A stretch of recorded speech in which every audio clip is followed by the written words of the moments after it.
tam sa smilní, tam sa pije, droguje, fajčí, hej. Vy tam idete, no ale kam mám ísť? Tak som to musel tým starším nejako vysvetľovať, kam mám ísť? Však tam sú tí ľudia. Aj Pán Ježiš išiel colníkovi, ktorý nikdy do kostola nechodil, alebo a dokonca do jeho domu išiel. Že, tak pôjdeme tam. A keď som to vyhlásil a blížil sa ako piatok a už tá 7 hodina, tak som si robil rozličné alternatívy, že ako to bude. Hej, že prídem tam jedna alternatíva, že nikto si ma nevšimne, hej, jedna alternatíva. Druhá alternatíva, že dvaja nejakí opilci si ma zoberú tak stranou. Poď Miro, dáme si frťana, ja sem ten, potýkáme si, poď. Hej, kúpia mi pivo, hej, to bola druhá alternatíva. Ešte som mal pár takých alternatív, že viete predstaviť, aké to bude, lebo som nikdy ako do krčmy, naši mi hovorili, že aby som do krčmy nechodil, hej, tak som nechodil, tak nevedel som, že ako to bude. A prišla taká alternatíva, s ktorou som vôbec nikdy nerátal. Keď som prichádzal totiž k tej krčme, tak som videl asi 5 ľudí pred tou krčmou a zakričali dovnútra, že už ide. A pre mňa to bolo reku, snáď ja, na mňa to, reku, tak sa chystajú, tak už ide. Tak, a prišiel som dovnútra, tam možno 80-90 mladých ľudí a všetko stíchlo. Cigarety odložené stranou. Ja som mal nachystanú lavicu, takú starú školskú, vpredu. A úplne bolo ticho. Tí mladí ľudia ma tak prekvapili, že ja som nevedel, čo mám robiť, čo mám hovoriť. Ja som nebol na to vôbec pripravený, na nejakú kázeň, alebo čo im mám povedať. Vôbec. Toto som absolútne nerátal. To bolo také veľké prekvapenie. A tak som rýchlo rozmýšľal behom pár sekúnd, čo teraz im tým mladým ľuďom ako povedať. Tak som im povedal, že sa veľmi teším a že oni mi toto pripravili, že to je naozaj prekvapenie a že ak dovolia, ja im poviem niečo zo svojho života a rýchlo som poslal 2 chlapcov, to som pani kostolničky tam videl, že sú tam, reku, tu máte kľúčky, bežte na faru, doneste mi synťák rýchlo, lebo nevedel som, čo s nimi budem robiť, nebudem to vás toľko hodín rozprávať.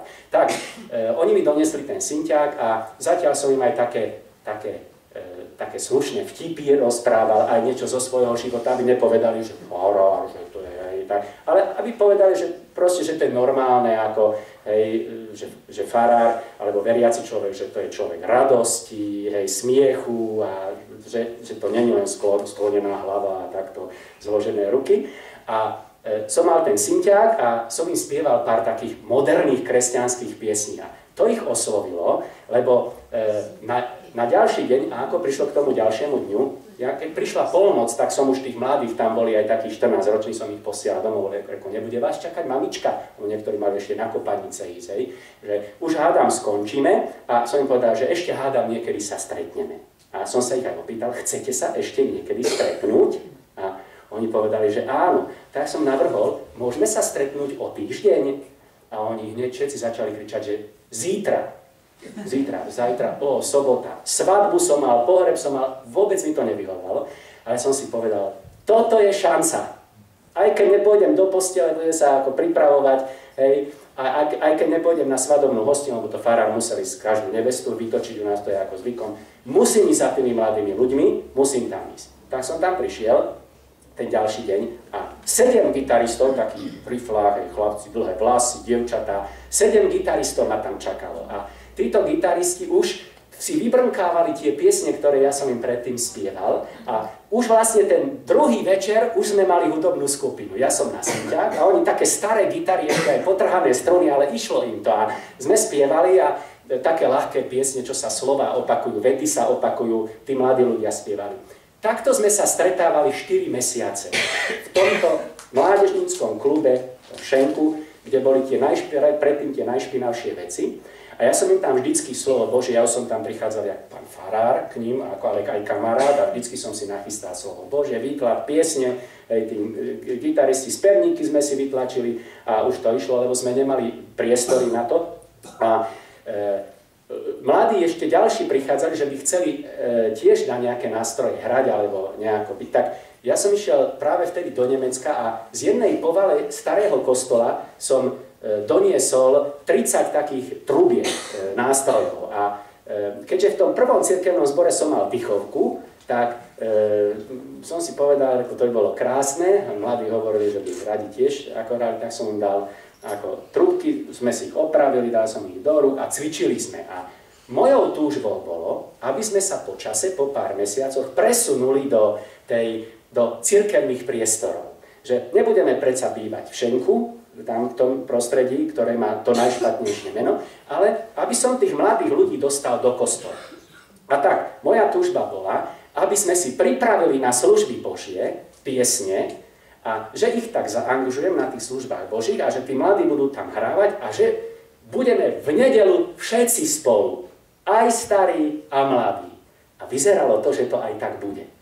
Mladých som prichystal na to, že budeme prvýkrát vystupovať v kostole a že to by som ich prosil, aby tam išli. A mnohí už tak aj začali chodievať do kostola, lebo už to slovo Bože ich premáhalo. Tam sa 15 ľudí rozhodlo pre štúdium teológie. To možno, že ešte tak pomimo poviem, že som bol tak prekvapený veľmi, keď som vyhlásil potom, že kto by sa chcel nechať pokrstiť z tých, ktorí neboli pokrstení, lebo to mnoho ľudí nebolo pokrstených z toho dôvodu, že rodičia mali strach, jeden mal dobré zamestnanie tam, tak som bol prekvapený a keď sa mi prihlásilo 60 mladých ľudí, že sa chce dať pokrstiť. Jednu nedeľu som mal 40 mladých ľudí a krstil som ich, nestačila mi ani voda. A druhú nedeľu o týždeň neskôr 20 tých mladých ľudí. A pre mňa, samozrejme tam bolo vyučovanie, predtým to nebolo tak, ale že dostať týchto ľudí do kostola tiež nebolo také jednoduché, ale to bola motivácia, že poslúžime. Budeme hrať na gitarách a budeme hrať na trúbkách.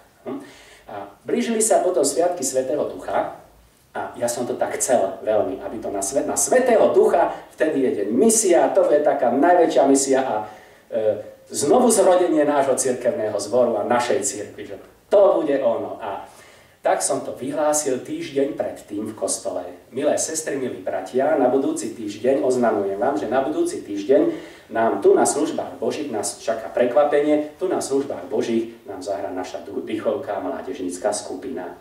A teraz niečo, čo ma nepríjemne prekvapilo, tie staré babky, ktoré tam boli v kostole, oni poprvýkrát sa na mňa, predtým boli také milé, ale poprvýkrát sa tak na mňa prísne pozreli, že čo si to dovolujem dýchovku a gitary do kostola, že to je proste, to je diabolské a ja som z tej kazateľnice videl, že je nepokoj v kostole. Úplne tie babky v tých krojoch, viete, u nás nosia tie babičky kroje, oni si tak začali šuškať tak na tú kazateľnicu, takto hore, ja to ani neviem teraz napodobniť, není som až taký dobrý herec, ale srdce sa mi rozbúchalo a hneď som myslel ďalej, reku, čo teraz bude. Podával som ľuďom ruky, keď sme vychádzali z kostola, aj 5 babiek mi povedalo, pán farár, z tú dýchovku to by len špás? Nie, to naozaj som myslel. Pán farár, prosím vás, len tú dýchovku ne. Ďalšia mi hovorila, pán farár,